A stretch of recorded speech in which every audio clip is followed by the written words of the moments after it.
내 부모를 공경하라. 그리하면 네 하나님 여호와가 내게 준 땅에서 네 생명이 길리라. 하나님은 영이시니 예배하는 자가 영과 진리로 예배할지니라. 아멘. 사랑의 하나님, 오늘도 저희들이 하나님 앞에 나올 수 있게 하심을 감사합니다. 오늘은 어버이 주일로 지킵니다. 우리 예배를 받아주시고 은혜 풍성히 더하실 때 우리 가정들을 축복해 주시옵소서. 예수님 이름으로 기원하옵나이다. 아멘. 1장 찬송입니다.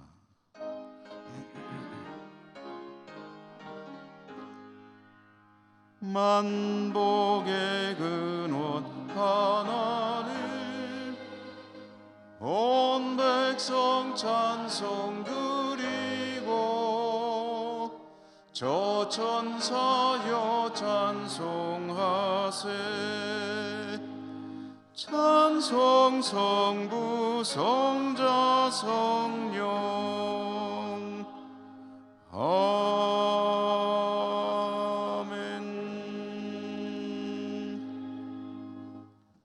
고백의 기도를 드리겠습니다. 자비로우신 하나님, 하나님께서 저희들을 부모님들을 통해 이 땅에 존재하게 하시고 부모님들의 양육을 통해 놀라운 사랑과 은혜 가운데 성장케 하셨음을 감사합니다.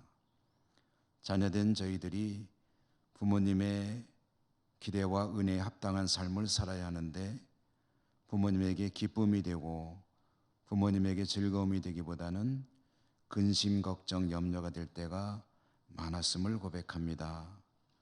부모님의 마음이 저희들로 인해 늘 기뻐야 하는데 오히려 아프게 할 때 많았고 부모님의 얼굴에서 웃음보다는 눈물이 비치게 했을 때가 많았음도 또한 고백합니다.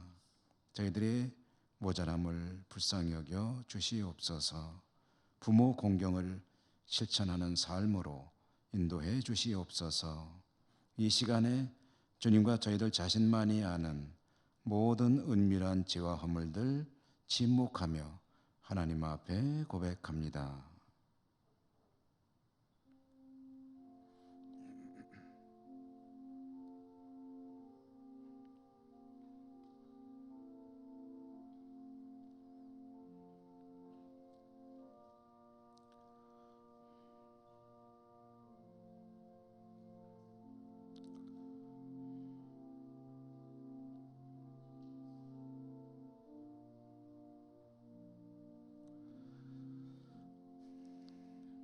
하나님의 사죄의 말씀입니다. 예수께서 이르시되 나도 너를 정죄하지 아니하노니 가서 다시는 죄를 범하지 말라 하시니라. 아멘. 성시교독 어버이 주일 교독문입니다. 내 부모를 공경하라.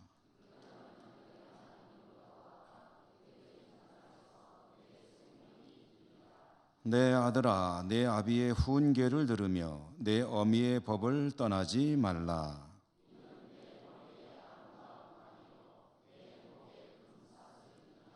너를 낳은 아비에게 청종하고 내 늙은 어미를 경히 여기지 말지니라.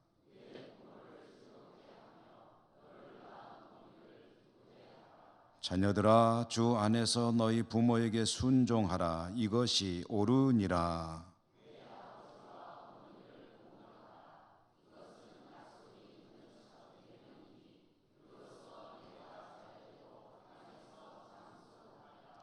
아멘. 사도신경 신앙 고백합니다.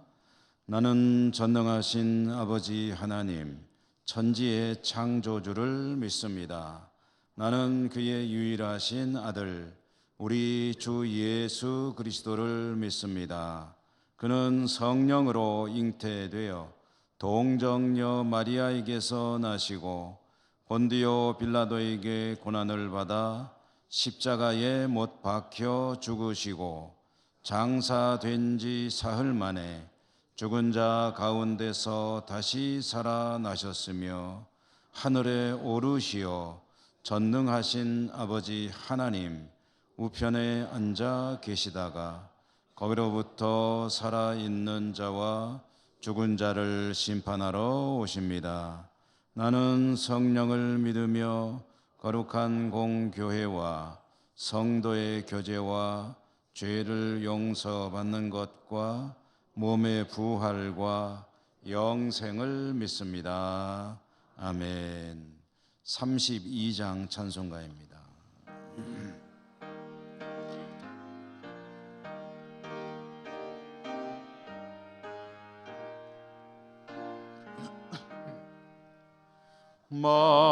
만유의 주제 존귀하신 예수 사람이 되신 하나님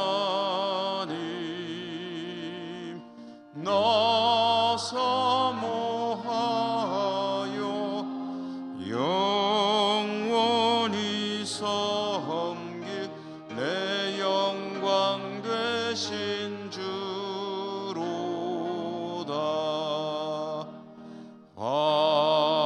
화려한 동산 무성한 저수목 다 아름답고 묘하나 순전한 예수 더 아름다워 봄 같은 기쁨 주시네. 광명한 해와 명랑한 저 달빛 수많은 별들 빛나나 주 예수 빛은 더 찬란하여 참 비교할 수 없도다.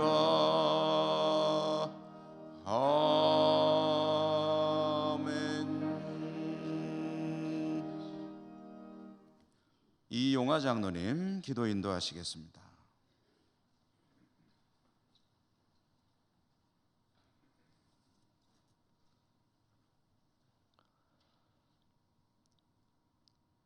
하나님 아버지, 우리에게 주신 기쁨의 날에 어버이 주일로 하나님을 예배하는 자리로 우리들의 발걸음을 인도하여 주셔서 참으로 감사를 드립니다. 그러나 늘 아쉬운 것은 온전히 하나님과 동행하는 거룩한 삶을 살아야 함에도 그렇지 못한 모습으로 인해 세상 사람과 별반 다름이 없었던 삶이었음을 고백합니다. 우리들의 불순종을 용서하여 주옵소서.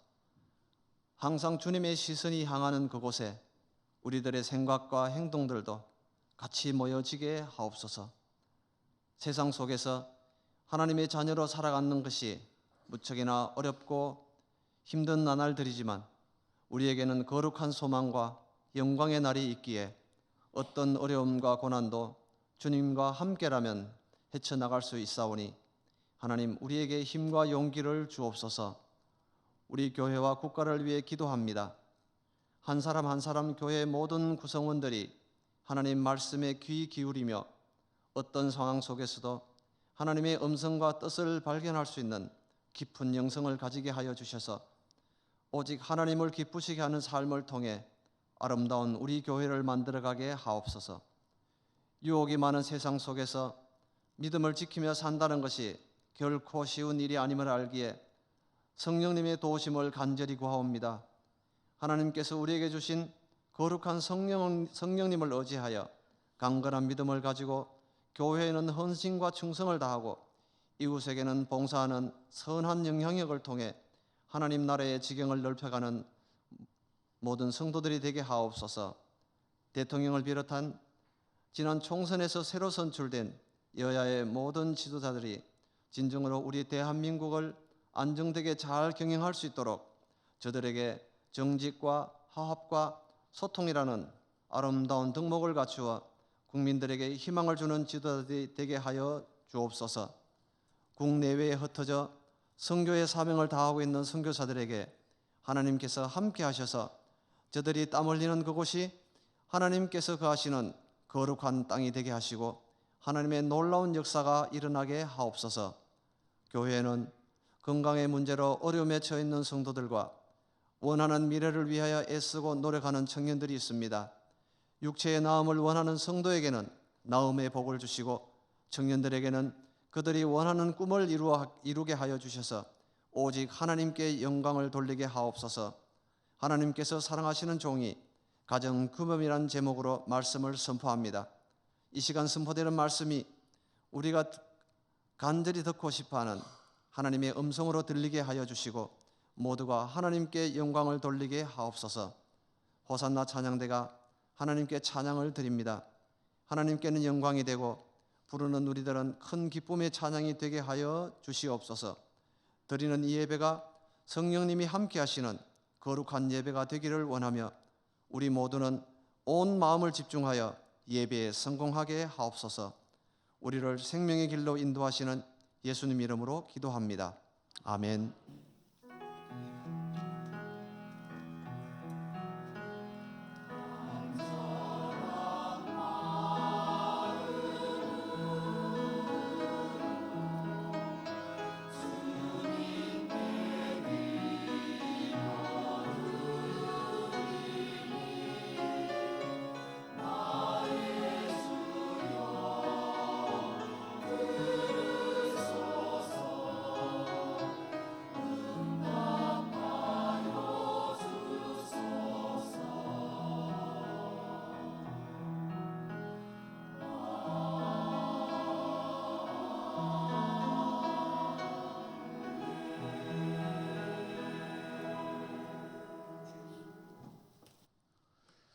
오늘 하나님께서 주시는 말씀을 봉독하겠습니다.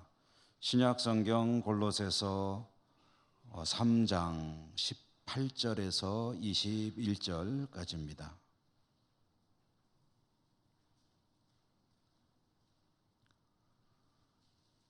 아내들아 남편에게 복종하라. 이는 주 안에서 마땅하니라. 남편들아 아내를 사랑하며 괴롭게 하지 말라. 자녀들아 모든 일에 부모에게 순종하라. 이는 주 안에서 기쁘게 하는 것이니라. 아비들아 너희 자녀를 노엽게 하지 말지니 낙심할까 함이라. 아멘. 호산나 찬양대 하나님께 찬양 올려드립니다.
아멘.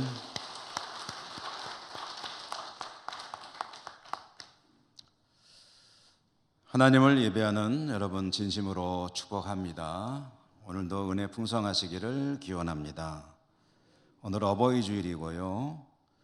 보통 해마다 어버이 주일이 되면 그리스도 안에서 자녀로 살아간다는 것, 자녀됨에 대해서 말씀을 함께 나누곤 했습니다. 금년에는 자녀로서의 어떤 자세, 모습이라기보다는 믿음의 사람으로서 우리의 가정을 어떻게 이루고 가야 되는가에 대한 하나님의 말씀을 함께 나누겠는데요. 가정규범이라는 제목으로 함께 말씀을 듣도록 하겠습니다. 가정은 하나님께서 만드신 최초의 제도라고 할 수가 있겠습니다. 하나님께서 처음 사람 아담을 지으셨죠. 아담은 혼자였습니다. 혼자 있는 것이 하나님 보시기에 좋지 않으셨습니다.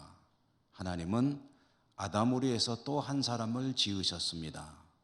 하와라고 하는 여성이었죠. 그래서 남성과 여성이 만들어지고 하나님은 하와를 이끌어 마치 결혼식장에 딸을 인도하는 아버지처럼 아담에게 하와를 인도하여 부부가 되게 하셨습니다.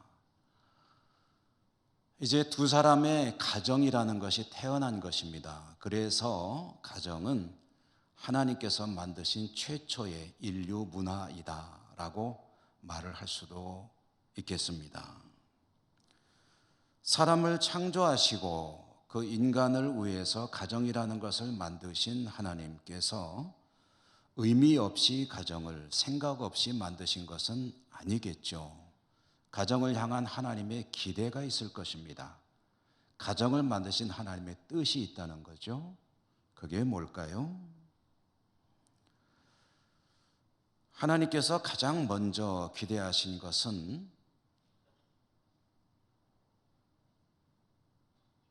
부부가 서로 사랑하고 또 사랑 안에서 자녀들이 출산이 되어 양육하고 그 가족 구성원들은 하나님을 사랑하고 하나님을 섬기며 하나님의 영광이 드러나는 믿음의 가정을 이루는 것, 이것이 가정이라는 것을 만드신 하나님의 뜻일 것입니다.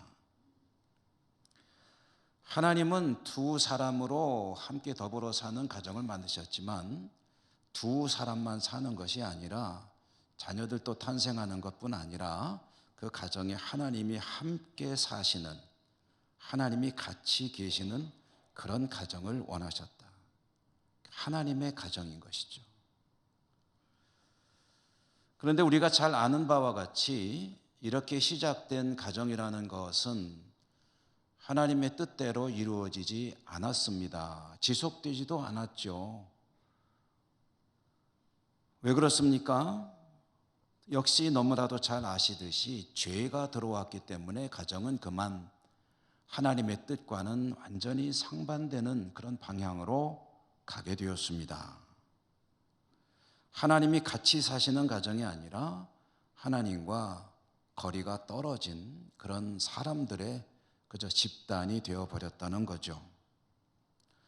자, 여기서 그러면 하나님의 마음, 하나님의 자세를 한번 생각해 보십시다.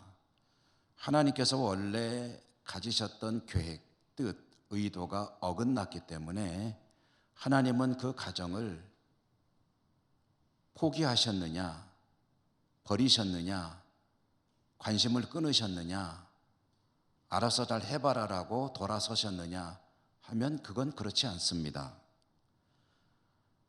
하나님은 여러분 근본적으로 하나님은 하나님께서 갖고 계신 계획을 변경하거나 포기하시는 법이 없습니다. 간혹 그렇게 보이는 적이 있다 하더라도 그것은 원래 하나님이 갖고 계신 계획을 바꾸는 것이 아닙니다. 하나님은 자신의 계획을 수정하지 않으십니다. 왜냐하면 하나님의 계획은 원래부터 좋은 것이기 때문입니다. 하나님께서 가정을 포기하지 않으셨다. 또 사람들이 죄를 지었기 때문에 사람에 대한 기대를 접으셨다. 그렇겠느냐? 그렇지 않다. 어떻게 알 수 있느냐? 성경을 보면 알 수가 있습니다. 성경이 뭡니까? 하나님께서 우리에게 주시는 하나님의 말씀이고, 그 하나님의 말씀 속에 하나님이 갖고 계신 생각이 다 들어있잖아요.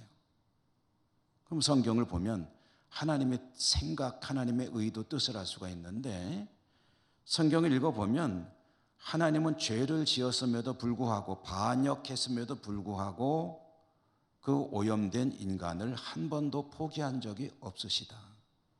오히려 정결케 해서 다시 하나님 품에 안으려 하셨고 지금도 하고 계시고 앞으로도 하실 것이다. 결정적인 증거를 하나 대볼까요? 성경 속에서 그것은 하나님은 자기 아들을 내어주시면서까지 인간들을 다시 자신의 품으로 돌아오게 하셨습니다. 길을 열어놓으셨죠.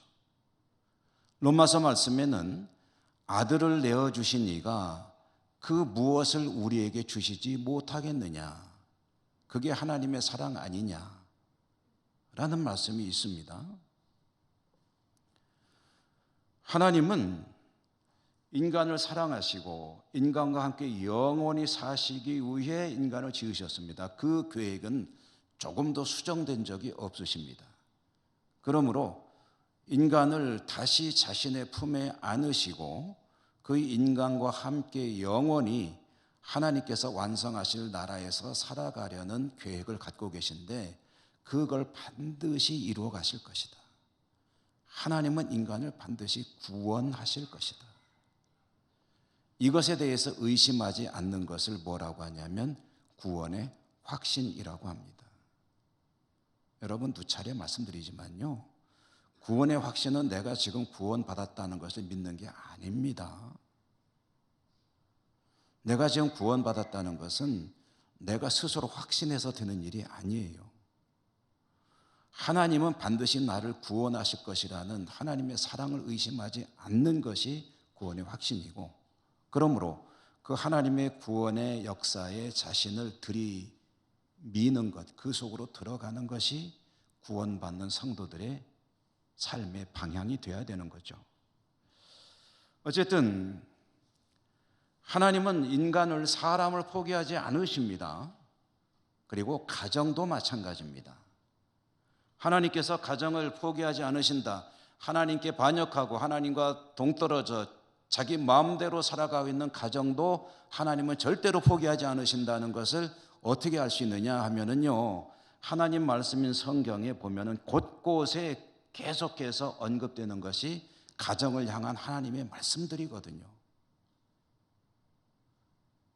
가정 윤리, 가정 규범들 계속해서 주시는데, 오늘 우리가 받은 이 골로새서 말씀도 그 중에 하나입니다. 증거라는 거죠. 하나님이 가정을 절대로 버리지 않으시고 반드시 가정들을 하나님의 뜻 안에서 이루어 가신다. 그렇게 지금도 일하고 계신다. 자, 여러분, 오늘 말씀을 우리가 함께 보십시다. 오늘 말씀이 들어있는 골로새서라고 하는 이 성경, 골로새서라는 성경은 편지입니다. 사도 바울이 골로새라는 도시에 세워진 교회로 보내는 편지.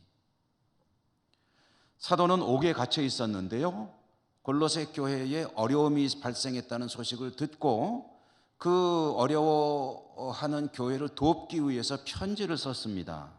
이것은 사도 바울의 글이기도 하지만 사도 바울을 통해 말씀하시는 하나님의 말씀이기 때문에 성경으로 편입이 되어 우리에게 전해져 있고요, 오늘 그 일부의 말씀을 우리가 들은 건데요, 그러면 골로새 교회는 무엇 때문에 그렇게 힘든 상황이 있었는가 하면은요, 이단 때문에 힘들어했습니다. 이단이 들어온 거예요. 요즘도 교회들이 이단 때문에 참 많이 힘들어하는 교회들이 꽤 있습니다. 그런데 이단들이 교회에 들어오는 이유가 뭐냐, 그들의 목적이 뭐냐 하면은요, 이런저런 여러 가지로 이야기할 수 있겠지만 영적으로 가장 근본적인 것은 주 예수 그리스도를 구주로 고백하고 살아가는 하나님의 백성들을 흔드는 겁니다.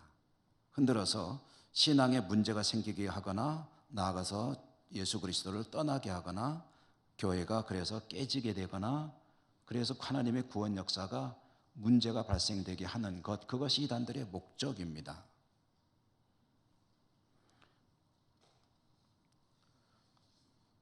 골로새 교회에는 어떤 이단이 들어왔냐면 초대교회의 양대 이단이라고 할 수 있는 유대교에서 흘러나오는 유대교 율법주의, 그리고 페르시아에서 시작되어서 그리스로 흘러들어온 영주주의라고 하는 이 특별한 사상, 이 두 개가 짬뽕이 돼가지고 또 이상한 사상이 되고 신앙 비슷한 게 돼가지고 골로새 교회로 흘러들어와서 이 사람들이 거짓 교사라고 불리는 사람들인데 성도들의 신앙을 흔들어 놓는 거예요. 이 소식을 사도 바울이 들은 겁니다.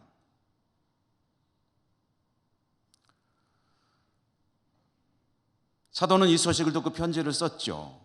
뭐라고 썼을까요? 뭐라고 썼을 것 같습니까? 무슨 얘기를 썼을 것 같습니까? 여러분에게 편지 쓰라고 하면 뭐라고 하실랍니까? 관심 없으십니까? 내 가족이 어떤 이단 때문에 신앙에 흔들리고 있다, 문제가 생기고 있다, 그러면 그를 향해서 뭐라고 하시겠습니까? 그 마음이죠. 사도는 골로새 성도들에게 예수 그리스도에 대해서 다시 한번 이야기를 해줍니다. 그리고 그를 믿어야 한다는 사실에 대해서 강조를 하는 거죠. 말하자면 신앙의 기본에 대해서 또 한 번 강조를 합니다.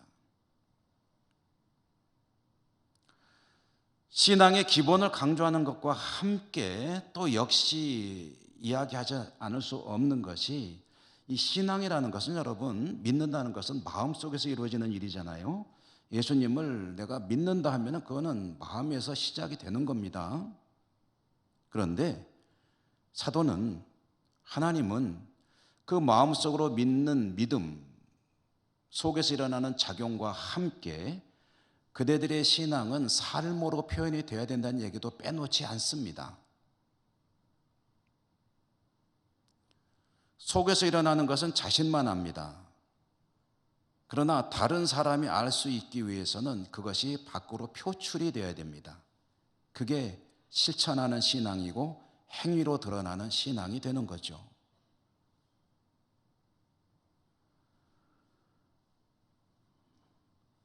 주님을 알지 못하던 어떤 사람이 있다고 하십시다. 이 사람이 주님을 소개받게 되고 주님을 알게 되고 주님을 받아들이게 되고 주님을 믿게 되었습니다.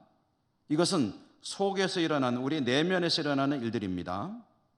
그런데 이것이 이제 과연 진짜냐 아니냐, 내가 주님을 믿게 됐느냐 아니냐 하는 것은 본인의 삶을 통해서 드러난다는 거예요. 변한다는 거죠, 사람이. 마음이 변하면 삶이 변하고, 삶이 변하면 그 사람의 모든 것이 다 변해버립니다. 변화. 표정도 변화됩니다.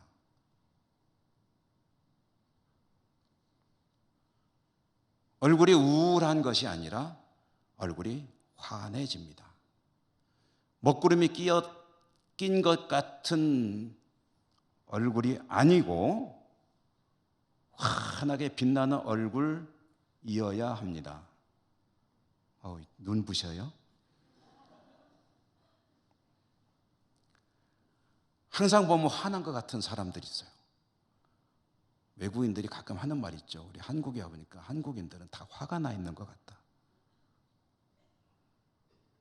근데 입가에 온화한 미소가 흐르고 늘 보면은 얼굴이 환하고 뭔가 좀 대화하고 싶고,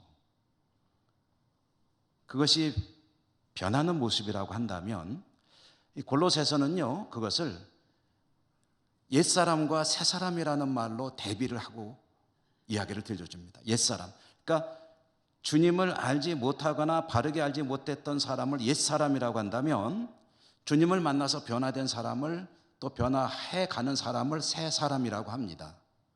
여러분, 새 사람이신 줄 믿습니다. 그럼 옛사람과 새 사람의 근본적인 차이가 뭐냐? 옛사람은 아래를 바라본다고 합니다. 새 사람은 위의 것을 찾는다고 합니다.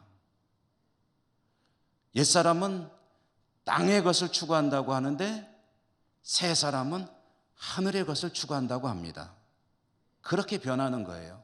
그런데 그 사람이 하늘의 것을 추구하고 위의 것을 찾는 사람이라는 증거가 뭡니까? 삶으로 변화된 모습이 드러날 때, 그게 그 사람이 진정한 신앙이라는 것을 보여주는 모습이라는 거죠.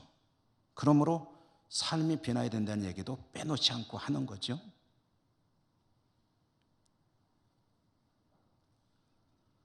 여러분, 어디 가시면 여러분들을 보시는 분들이 알거나 모르거나 기독교인이시군요 라고 인식을 하는 편이십니까? 어떠십니까?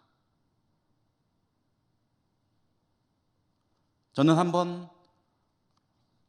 병원 신방을 갔다가, 오래전 일입니다. 한 20년도 넘은 것 같아요. 한 20 몇 년 된 것 같은데, 어느 병원에 신방을 갔는데 입원한 환우를 이제 찾기 위해서 문병 간 거죠. 이제 가면은 몇 호실에 있는지를 파악을 못하고 가가지고 안내하는 간호사 선생님에게 제가 물어봤죠. 안녕하세요. 아무개 환자분이 몇 호실에 계실까요? 그랬더니 저를 보면서 몇 호실입니다 라고 말하지 않고 목사님이시죠? 그러더라고요. 그래서 성경책을 눈에 이렇게 들고 있는 것도 아니고, 그런데 어떻게, 그래서 아니 어떻게 아세요? 그랬더니 얼굴에 써 있는데요? 그러더라고요. 그 말을 듣고 제가 기분이 좋았을까요? 나빴을까요? 나쁘지 않더라고요.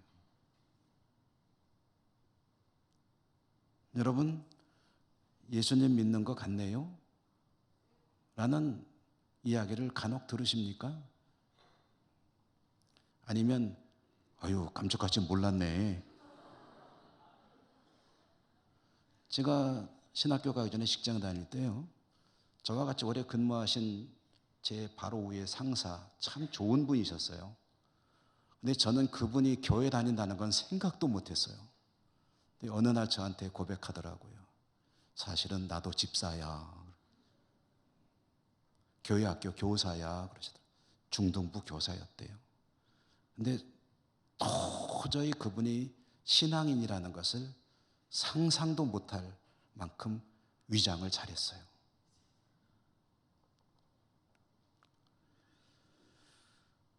여러분, 변화된 하나님의 사람들, 그 삶을 통해서 하나님의 모습이 연상이 되어야 된다고 하는데, 오늘 주신 말씀에 보니까 그의 가정을 통해서도 하나님이 영광을 받으셔야 된다라는 이야기를 들려주십니다.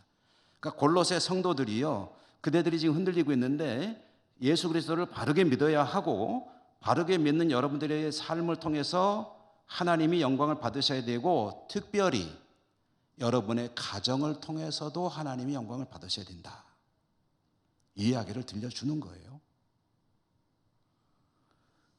그러면 어떻게 그렇게 할 수 있겠는가? 오늘 사도 바울이 권고하는 내용을 보니까 가족 구성원 한 사람 한 사람에게 주는 당부가 있는데요, 이렇게 네 가지로 이야기되고 있는데, 오늘 말씀 제가 봉독했고 여러분은 보셨죠? 어려운 내용 아닙니다. 단순 명료합니다. 그러나 한 번 더 말씀드려보면, 남편에게, 아내에게, 부모에게, 자녀들에게 주시는 네 가지 당부. 아내들은 남편에게 복종하라. 아멘. 왜 남성들 소리만 들리죠? 한 번 더 할까요? 아내들은 남편에게 복종하라. 여성들은 여전히 입국 다물고 계시네요. 남편들은 아내를 사랑하며 괴롭게 하지 마라. 남성들은 아멘이 많이 나옵니다. 자녀들은 모든 일에 부모에게 순종하라. 부모들은 자녀를 노엽게 하지 마라. 네 가지예요. 가족 구성원, 남편과 아내, 그리고 부모와 자녀 각각에게 지켜야 될 가정의 기본 준칙, 그래서 가정 규범입니다.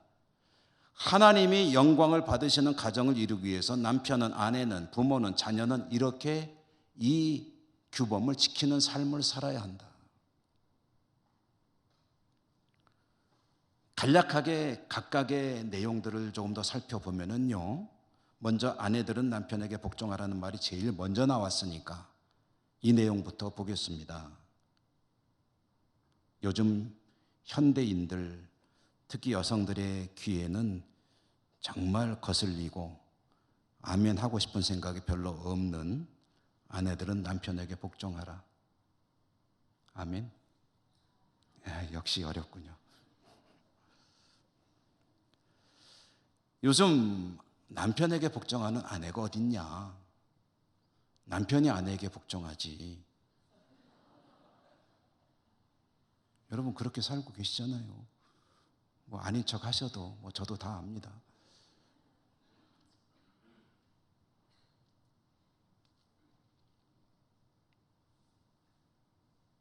모계 시대가 됐다고 이야기들 하죠.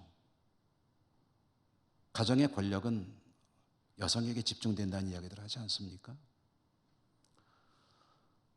제가 요즘에는 이제 정보를 얻는 소재들이 많이 다양해졌죠. 그래서 뭐 신문도 보고 책도 보고 기사도 보고지만 이제 유튜브라고 하는 영상을 통해서도 많이 우리가 정보도 얻고 또 좋은 내용들도 접하곤 합니다. 저도 유튜브에서 간혹 이런저런 좋은 그런 자료들을 얻고 하는데요.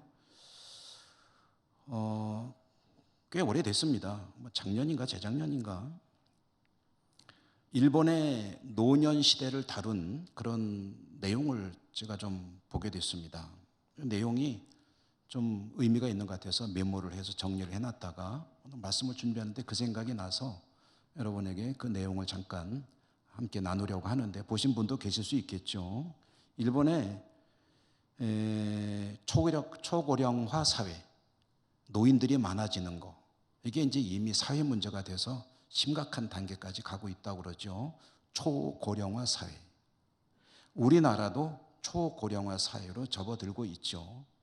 우리나라보다 일본이 조금 더 속도가 먼저 진입을 했고, 그런데 초고령화 사회로 가는 속도는 우리나라가 더 빨라가지고 스피드는. 그래서 이제 조만간 이거 좀 추월하겠다 하는 우려도 나오고 있지 않습니까?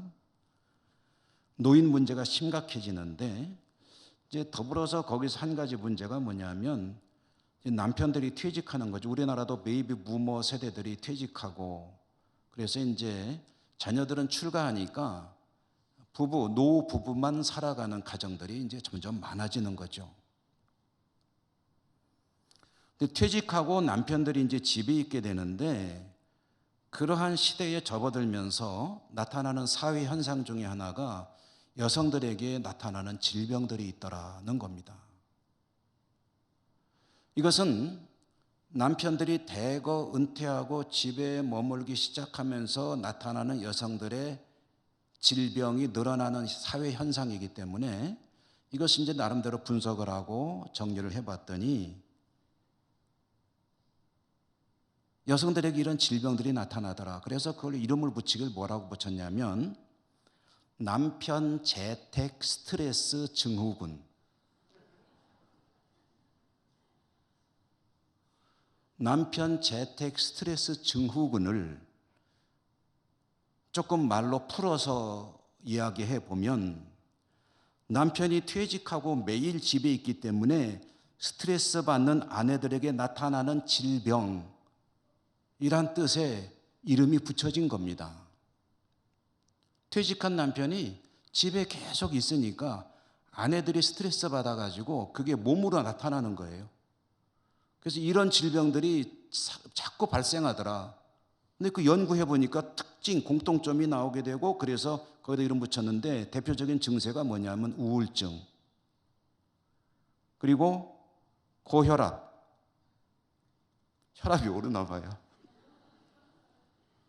천식, 호흡이 곤란해지나 봐요.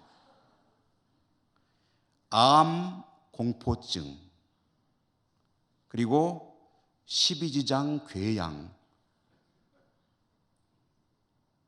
그리고 키친 드링커라고 하는데, 키친 드링커라는 게 뭐냐면 부엌에서 홀짝홀짝 술 마시는 것, 이런 여성들이 늘어나더라는 거죠.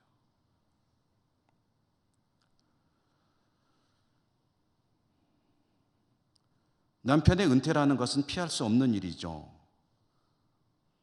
언젠가는 일을 그만둬야 되니까. 그런데 은퇴한 남편이 아내들에게 이런 스트레스가 되고 있다.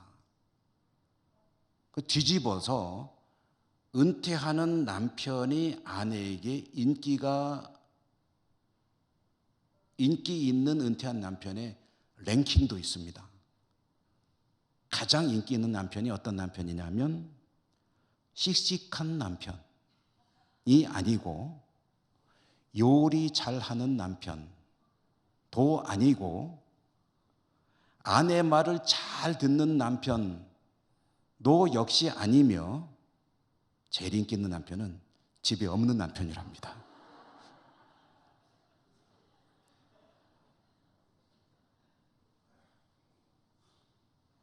퇴직하신 분들 참고하십시오.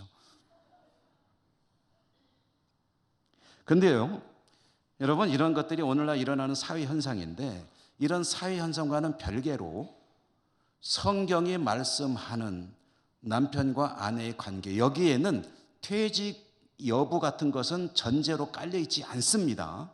왜냐? 이것은 기본 관계이기 때문입니다. 남편과 아내의 가장 기본적인 관계, 퇴직을 했냐 안 했냐는 여기서 고려 대상이 아닙니다.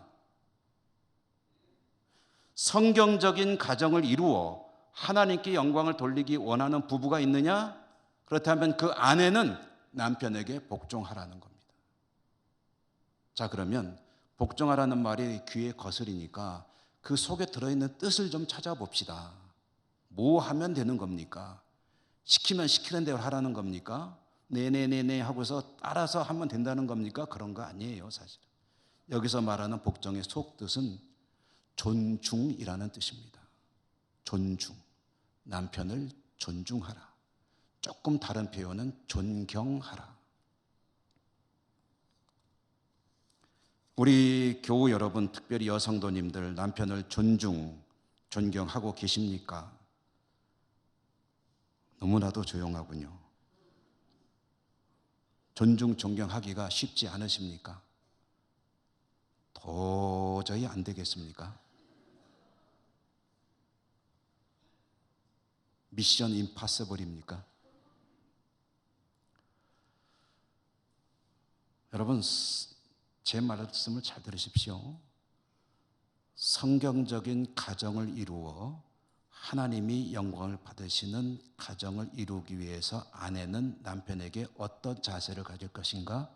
존중하고 존경하라. 남편이 퇴직을 했건 안 했건, 나를 위해서 잘하는 남편이건 아니건, 그런 것들은 일단은 접어둡니다. 그리고 남편을 존중하라. 이것이 성경적인 가정을 이루는 아내의 기본적인 자세라는 겁니다. 그래서 가정 규범입니다. 자, 아내들에게 이렇게 말씀하시는 하나님께서 남편들에게 말씀 안 하실 리가 없죠. 남편들에겐 뭐라고 하셨죠? 아내들을 사랑하라. 괴롭게 하지 마라. 여러분, 사랑하고 괴롭게 하지 않는다는 건 슬퍼하게 하지 마라, 눈물 흘리게 하지 마라, 고통스럽게 하지 마라라는 건데요. 이 말씀 속에 들어있는 아주 대단히 중요한 한 가지, 문법을 통해서 밝혀내야 되는 한 가지 중요한 속뜻이 있는데, 그것은 지속성이라는 겁니다. 지속성. 만약에 아내를 사랑하지 못하고 슬퍼하게 하고 있고, 화나게 하고 있고, 고통스럽게 하고 있고, 그 면에서 눈물을 흘리게 하고 있다면 그거는 즉시 중단해야 될 일이고, 역으로 아내를 사랑하는 일, 화나지 않게 하고 슬프지 않게 하고 즐겁게 하는 일, 이 일은 남편이 해야 될 일인데 얼마 동안 하면 되느냐? 계속해서 항상 지속적으로 해야 될 일이다. 남편인 내가 나의 가정을 하나님이 기뻐하시고 영광을 받으시는 가정 되기를 원한다면 내가 할 일은 바로 이 자세다라는 것이죠. 자녀들의 모습에 대해서도 가정교범이 이야기합니다. 자녀의 부모에 대한 기본적인 자세는 순종입니다. 순종이 또 어떤 것이냐? 또 부모님이 말씀만 하면 무조건 네네네네 하고 따라야 된다는 얘기냐? 물론 그런 의미가 없는 건 아니겠지만 여기서 저는 하나의 이미지를 가져오겠습니다. 이런 게 여기서 말하는 순종의 의미입니다 라는 건데요. 그 이미지는 뭐냐면요, 제가 저희 친척 중에 한 분을 모셔오겠습니다. 그분은 저의 어머니의 외사촌 남동생의 아내가 되시는 분입니다. 그래서 제가 그러면 외오촌 아지매, 근데 그냥 외숙모라고 불렀어요. 이분이 굉장히 자신의 정체성에 대해서 자랑스럽게 여기는 것 중에 하나가 자기 고향이 안동이라는 거예요. 그래서 안동, 우리 예천도 같이 묶어가지고 안동 예천 사람을 뭐라고 부르죠? 안동 예천? 예? 잘 모르세요? 안동 예천 양반이잖아요. 이분은 양반 문화라는 그 자부심이 대단합니다.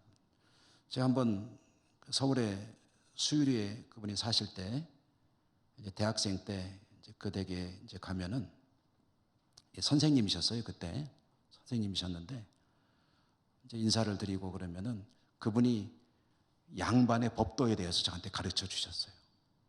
뭐라고 그러냐면 우리 안동에서는 아랫사람이 윗사람을 찾아와서 인사드릴 때 절대로 같은 선상에 있지 않는다는 거예요. 꼭 하나 아래에서, 아래층, 아래 레벨에서 인사를 한다는 거예요. 무슨 얘기냐? 어른이 안방에 있으면 마루까지 올라가서 안녕하셨습니까? 어른이 날씨가 더워서 그런지 마루에 나와 있으면 마당에서 안녕하셨습니까?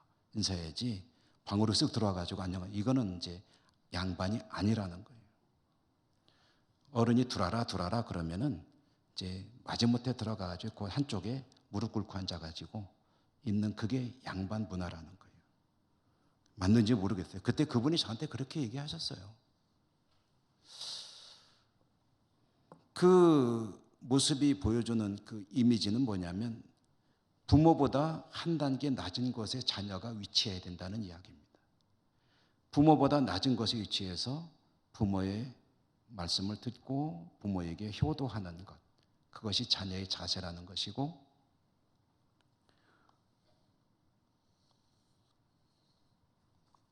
이것이 근본적으로 자녀가 부모에 대해서 가져야 되는 모습이라는 것입니다.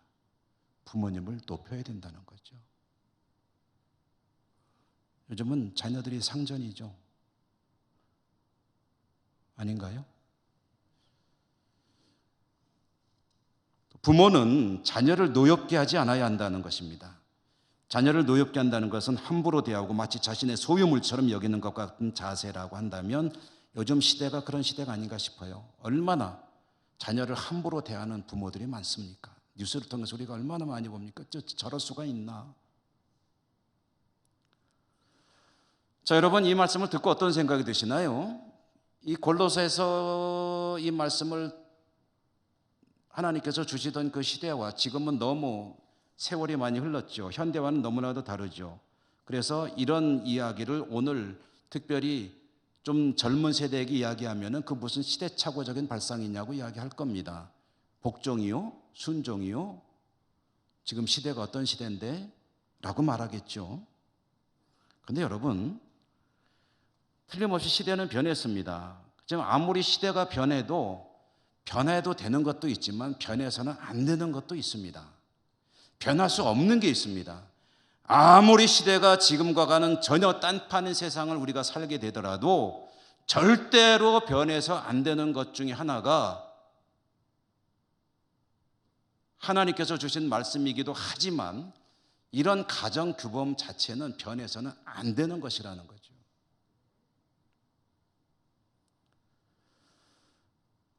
간략히 정리합니다. 어떻게 우리 가정이 행복한 가정이 되고 하나님의 영광이 드러나는 가정이 될 것인가?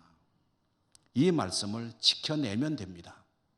그리고 하나로 조금 더 압축해 본다면 성경이 강조하는 사랑하는 가정을 이루는 것입니다.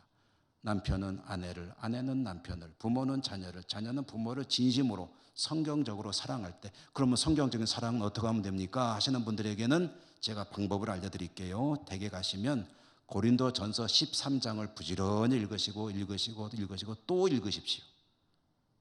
그렇게 사랑하면 됩니다. 그러면 하나님이 영광을 받으시는 가정을 이룰 수 있습니다. 우리 영조노예에 제가 아주 친밀하게 지내는 한 목사님 은퇴하셨어요. 근데 그분이 시인입니다. 문단에 등단한 시인이고 문학상까지 받은 그런 분이신데 가정의 달이라고 저한테 카톡으로 시를 한 편 보내셨는데 제가 읽으니까 마음이 따뜻해져서 우리 교우들에게 한번 소개를 해야 되겠다는 생각을 하게 되었습니다. 그래서 한번 여러분에게 읽어드리겠는데요. 화면에 한번 보여주시죠. 가족 강성효. 첫째야, 너는 첫째라서 좋고, 둘째야, 너는 둘째라서 좋고, 막내야, 너는 막내라서 좋다. 엄마는 엄마라서 좋고, 아빠는 아빠라서 좋다. 여기에 더 무슨 이유가 있겠니? 며느리들아, 너희들은 며느리 되어 좋다. 비로소 집이 가정이 되고 꽃보다 아름다운 아이들의 웃음꽃이 가득 필 테니 감사, 감사, 감사, 감사. 모든 날에 모든 것이 모두에게. 끝입니다.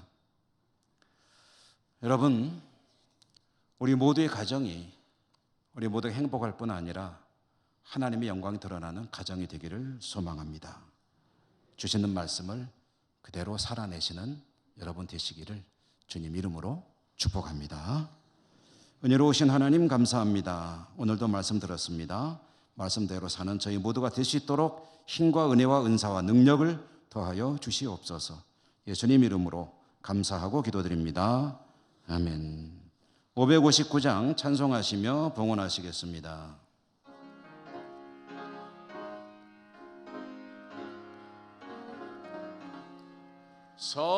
사철의 봄바람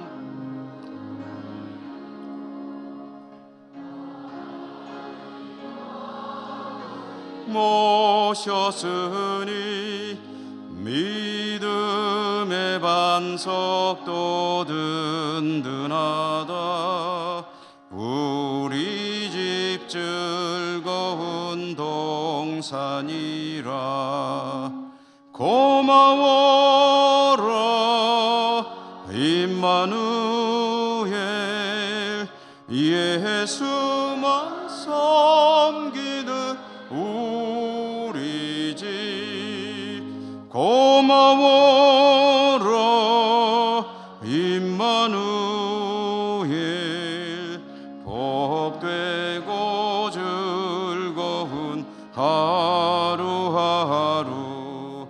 어버이 우리를 고이시고 동기들 사랑에 뭉쳐있고 기쁨과 서름도 같이 하니 한간의 초가도 전국이라. 고마워라 임마누엘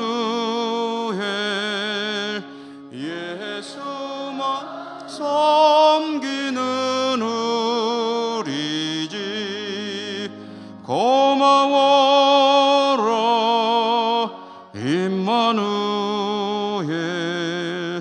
복되고 즐거운 하루하루 아침과 저녁에 수고하여 다 같이 일하는 온 식구가 한 상에 둘러서 먹고 마셔 여기가 우리의 낙원이라 고마워라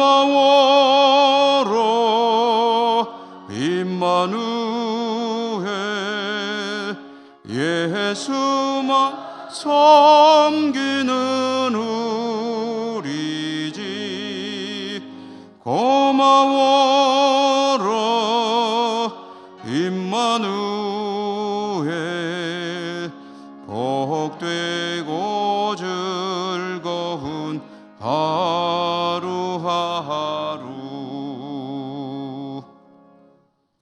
하나님 감사합니다. 오늘도 저희들이 하나님을 예배할 수 있음이 감사하고 하나님께 나올 때 빈손으로 오지 않고 올려드릴 예물을 들고 올 수 있도록 복 주신 것에 감사합니다. 우리의 생명을 비롯한 모든 것이 하나님의 은사 선물입니다. 그 믿음으로 주신 것의 극히 일부입니다. 정성껏 가지고 나와 올려드립니다. 받아주시고 드리는 저희들의 삶이 늘 하나님의 영광 드러내는 복된 삶, 또 복된 가정들 될 수 있도록 축복해 주시옵소서. 예수님 이름으로 감사하고 기도드립니다. 아멘.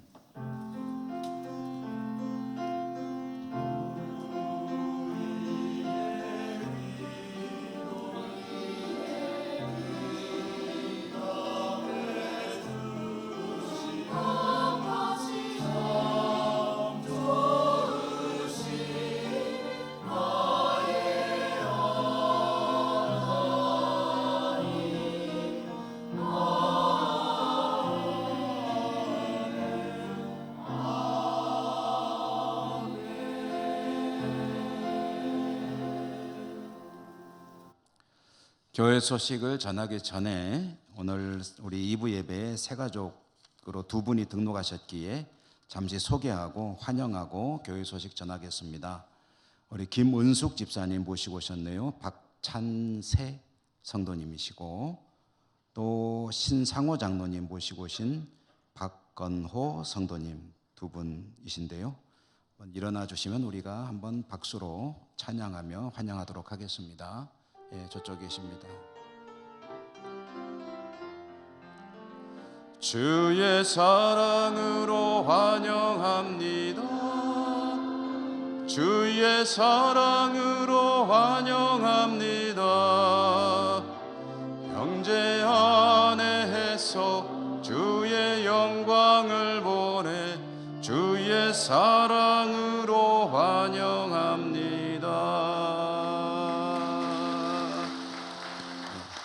감사합니다.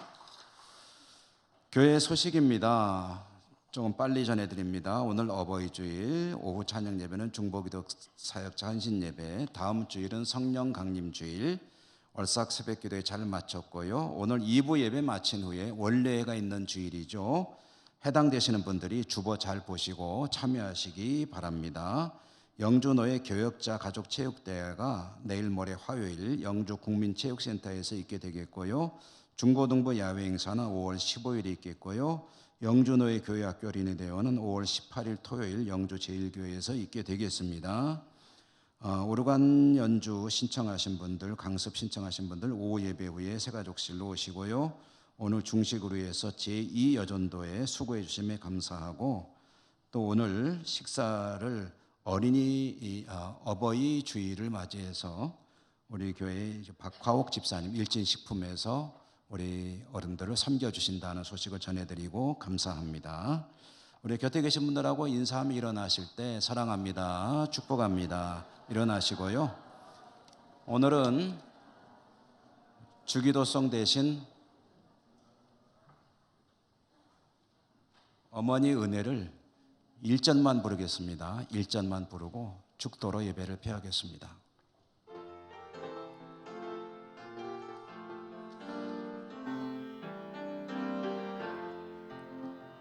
나 실제 괴로움 다 잊으시고 길을 째 밤낮으로 애쓰는 마음 지인 자리 마른 자리 가라니시며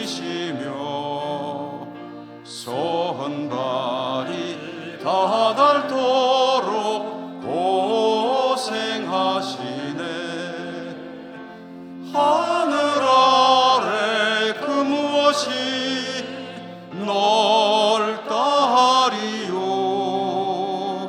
어머님의 희생은 가히 없어라. 자비로우신 하나님, 하나님의 백성들이 오늘도 하나님을 예배하고 다시 삶의 자리로 나갑니다. 하나님 어디를 가든지 동행해 주시고 지켜주시고 하나님 영광 드러내는 복된 삶을 살 수 있도록 축복해 주옵소서.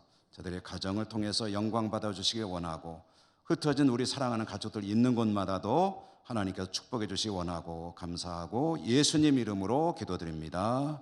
아멘. 주 예수 그리스도의 은혜와 하나님 사랑과 성령님 교통하심이 주의 백성들 머리 위에와 모든 삶 위에 이 땅의 모든 가정들 위에 어버이들 위에 항상 함께 하시옵기를 축원하옵나이다. 아멘.